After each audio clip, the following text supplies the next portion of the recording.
This one's not enough. You would forsake me again?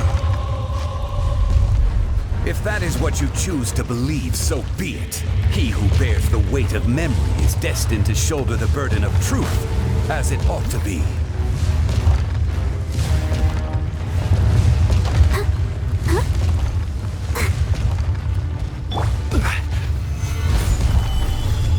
Rain outlines your fate.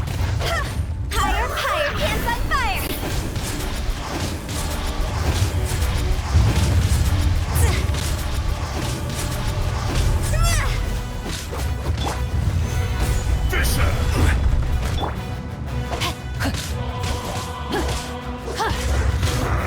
No, my sword!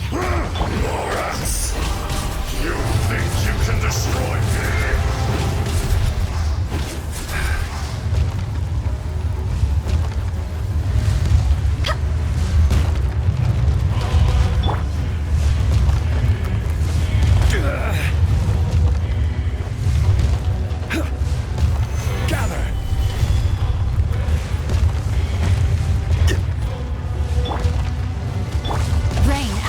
Your fate.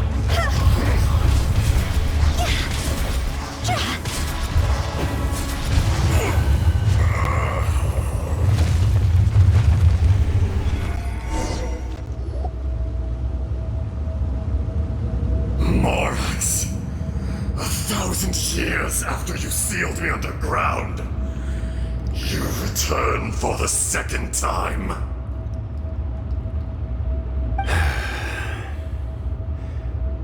You should call it by its name, Azhdaha. Fate. Fate? Fate?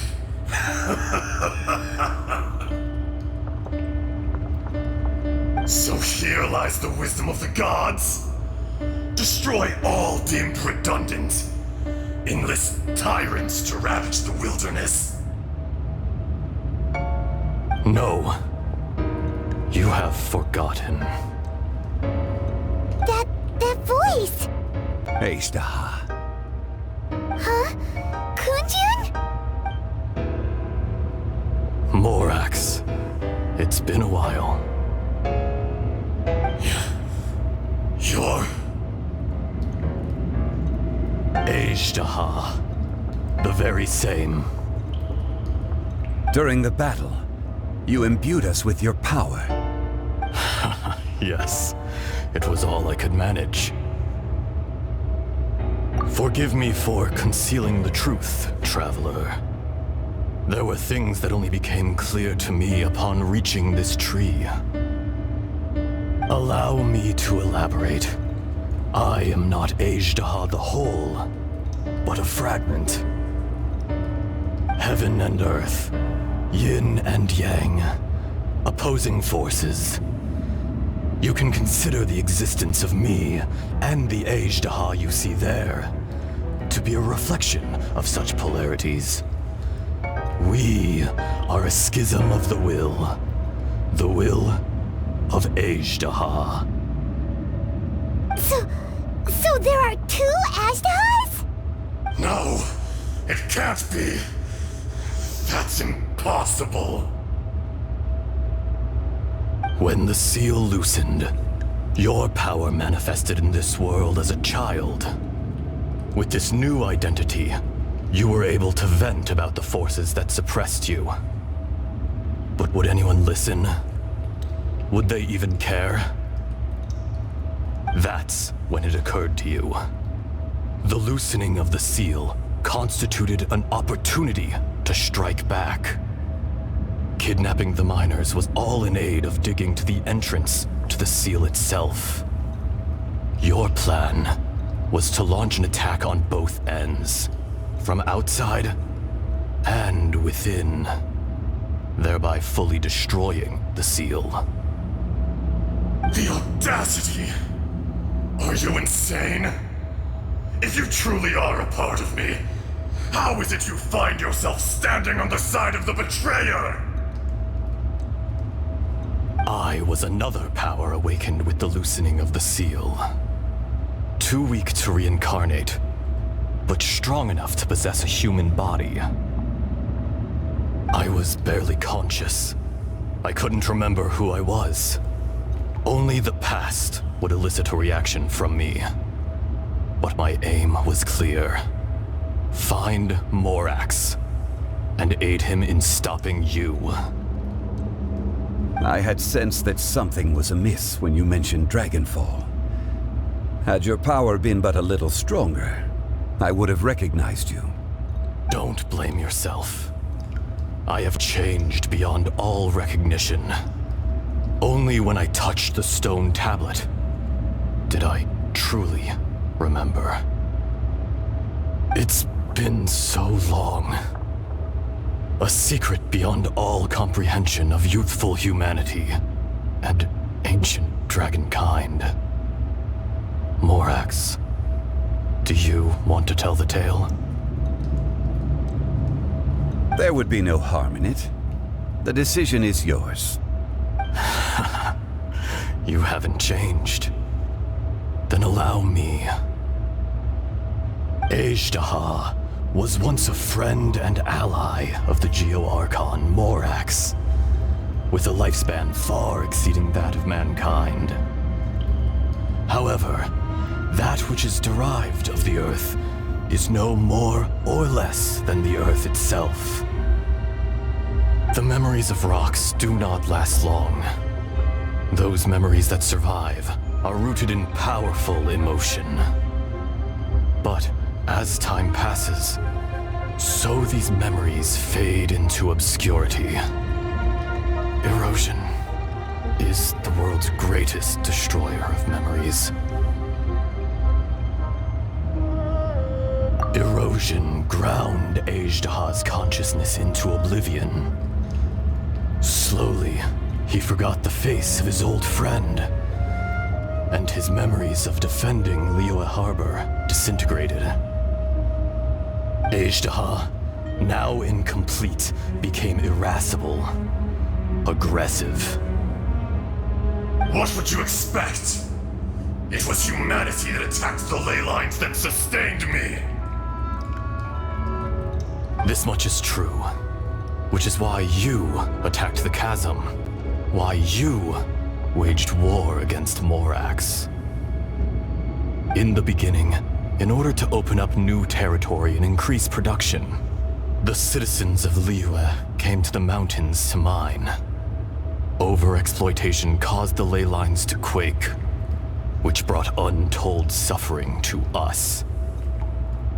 Erosion made us even more savage. No matter how we struggled, we lost the ability to coexist with humanity. We lost all reason. Morax shared with us some of his power to prevent further erosion, but it was futile. Everything returns to dust. It is the natural order, an unstoppable force.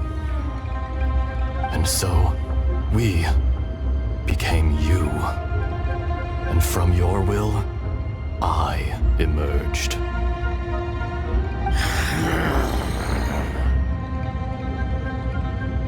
I am your final contract.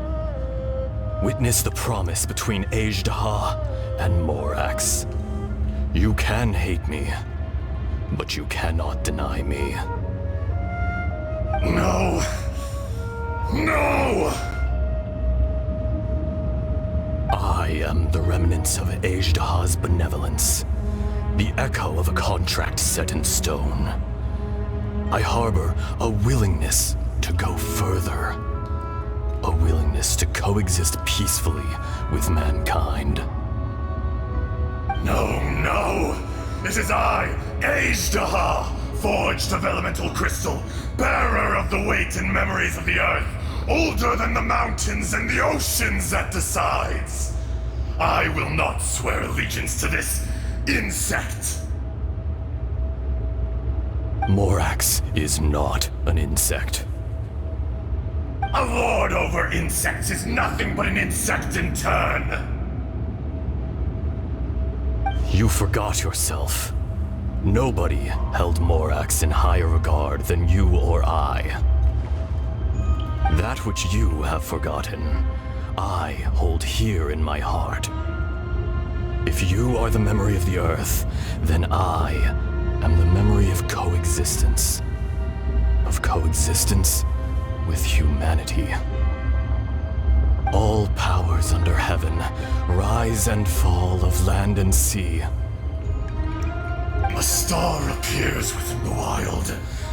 A sun ascends as bright as jade. Strange. What is this feeling? And all this?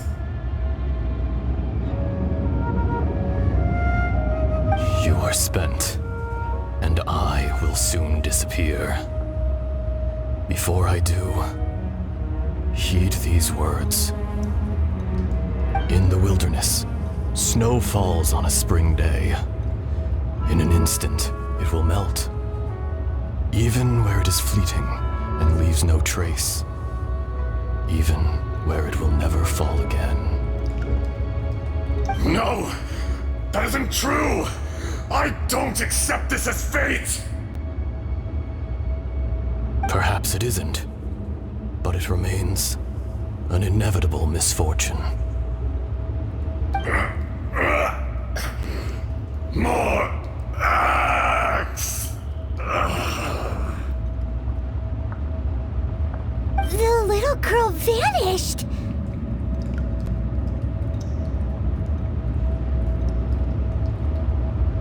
Are you satisfied, Ishtaha? I had to make amends. Satisfaction had no part in it. So, Morax, you call yourself Zhongli these days? I do. Well, I'm afraid old habits die hard.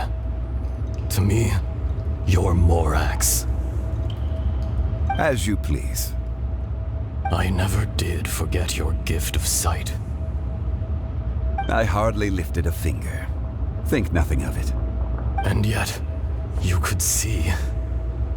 You wouldn't know the yearning of a blind dragon, searching for the sun. A pair of eyes, from Morax to Ajda. This, I will remember this.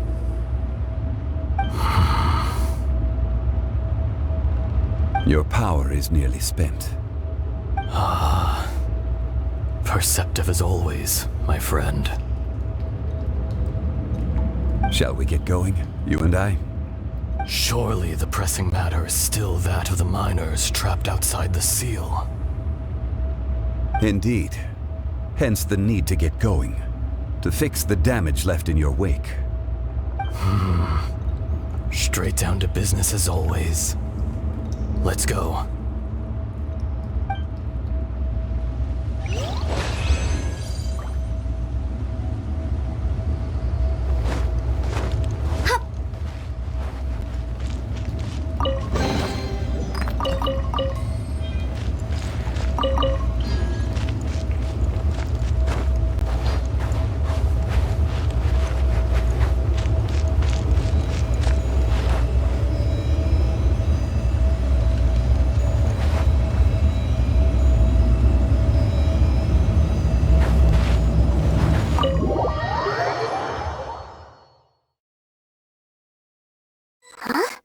How did we get here? We need to go back and check on the miners!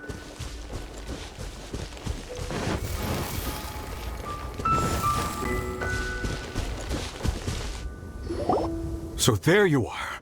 My men and I found your clues and followed them straight here. We found Mao in a tent at the campsite unconscious. It seems he'll be okay. Sadly, we found no trace of the other three. Huh? Young Kun, what is... Nothing. Pay it no mind. Those three miners are over there, in that cave. Cave? What happened? They're exhausted, but not in danger. Don't worry. Right. Well, Thank you, all of you. I better go and see how they're doing. So you're taking them back to Liyue Harbor? That's right. Can I come with you? No problem. You rescued my men. I'll be happy to assist all of you in any way I can. I'll be back soon. I need to assess their condition. Kunjun, we should be calling you Ezda. You're coming back to Liyue Harbor too, right? Not I.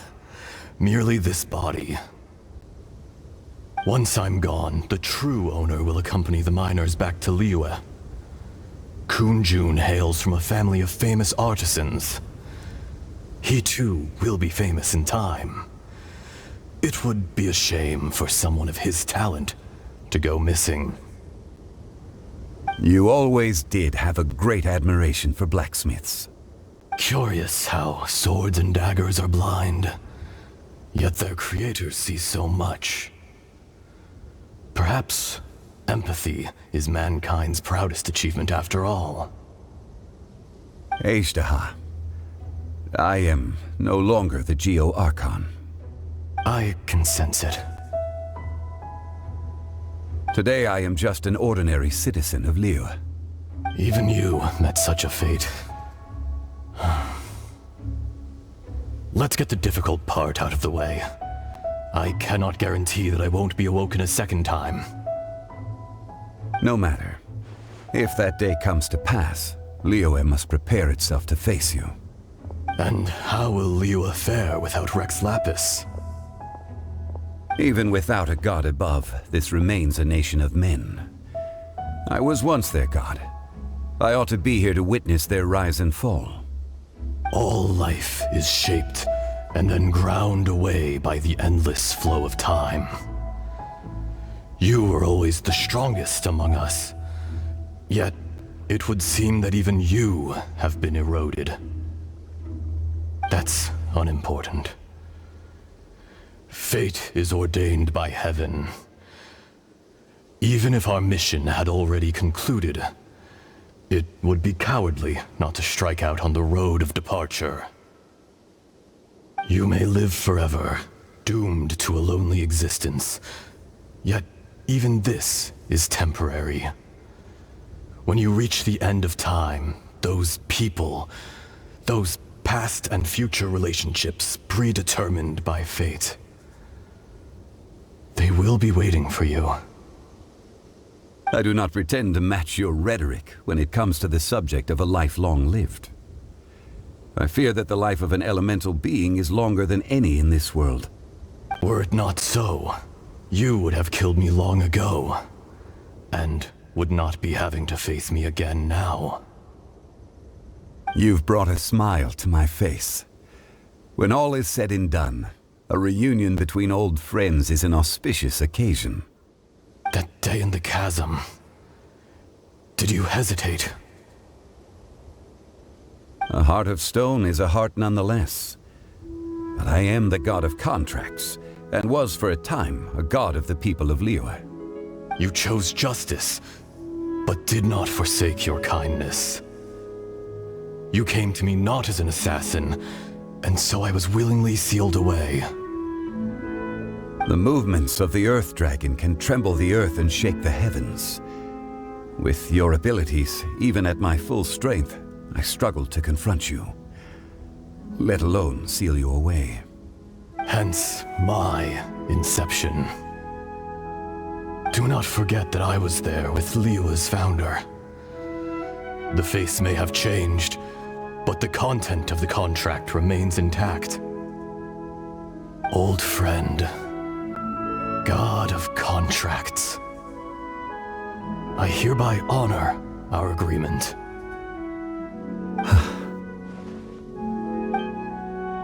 Thank you, Ezda. My life is nigh on eternal. I will go on with the infinite flow of time. And you, Morax, you too will live for many a day to come.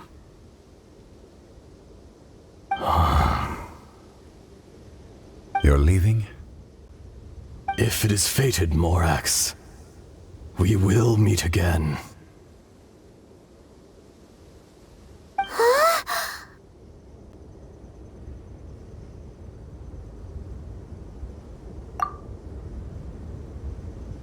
Yes, don't be alarmed. He's only asleep. Whoa, that was so weird. It was like he suddenly became another person. In fact, we have yet to meet the real Kunjun.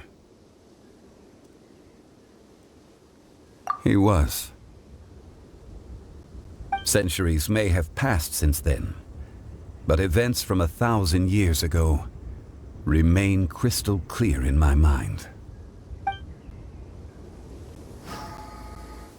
In our last tale, Rex Lapis was walking alone in the mountains. He heard a remote voice, unlike any other, coming from a crack in the earth. Most of the ancient Geo life forms that live below Liyue are blind, having not seen the sunlight for an age. The voice was sometimes sad and song-like. Other times it was loud and thunderous. The Lord of Geo searched here and there before finally unearthing a strange stone from the bedrock. That's how Azhtahar was. I answered his wish and took him above ground.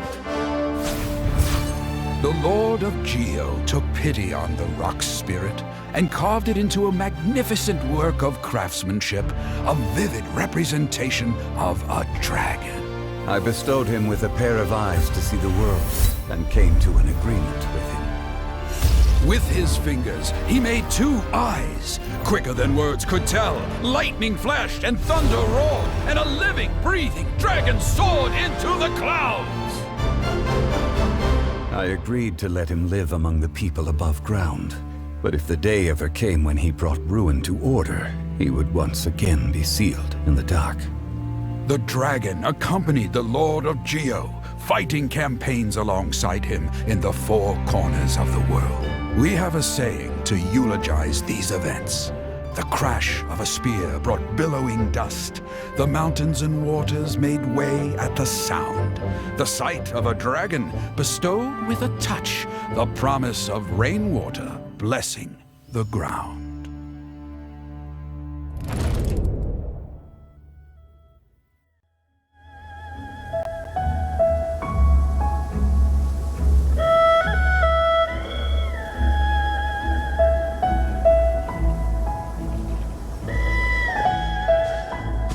1,000 years ago, Azhtahar attacked the chasm.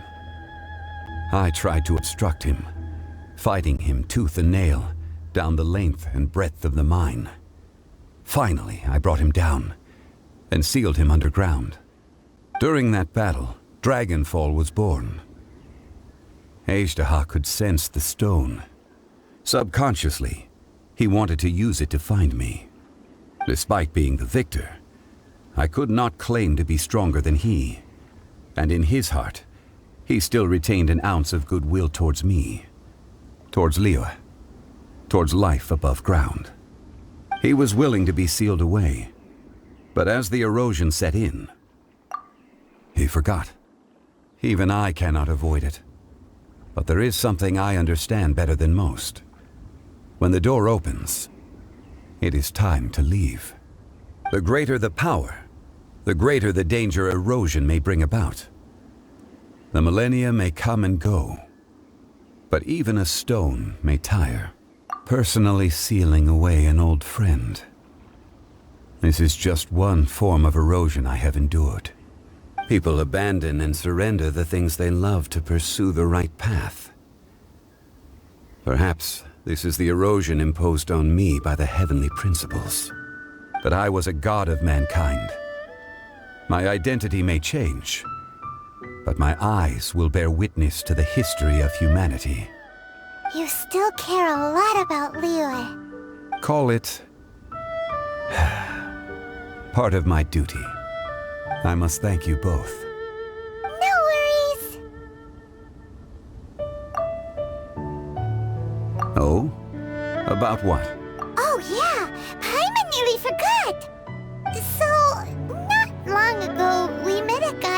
Dane. He told us about Conria and the punishment of the gods. That's when we realized that those events were connected to the person we're searching for. Zhongli, you're a god. You've lived through thousands of years of history. Surely you experienced the incident?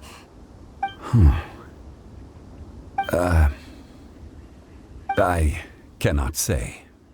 Why? You can't even give us a thread of information? This is so important to us. I understand. But I must apologize. This is my contract. You mean another past grievance? Like the incident with Ejda? Too painful to talk about? It was signed before it all began. I have always honored the contract. And kept my silence. How can you be like that? You two are friends to me. I can assure it brings me no pleasure to disappoint you.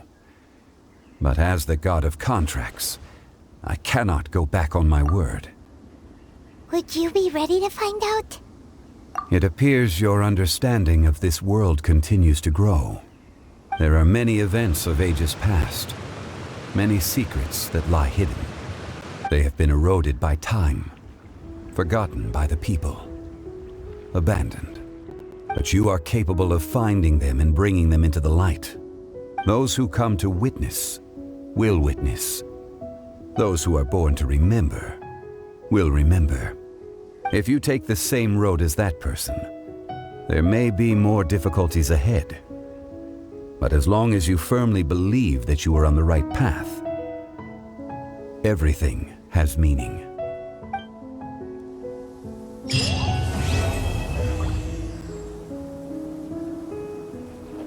This tablet was erected by Mountain Shaper. It names Ejdaha as a terrible dragon and serves as a warning for later generations to stay away from this place, from the seal. It's a shame. There is a fine line between good and evil. If the good and evil within him could be summarized in a single sentence, well, never mind.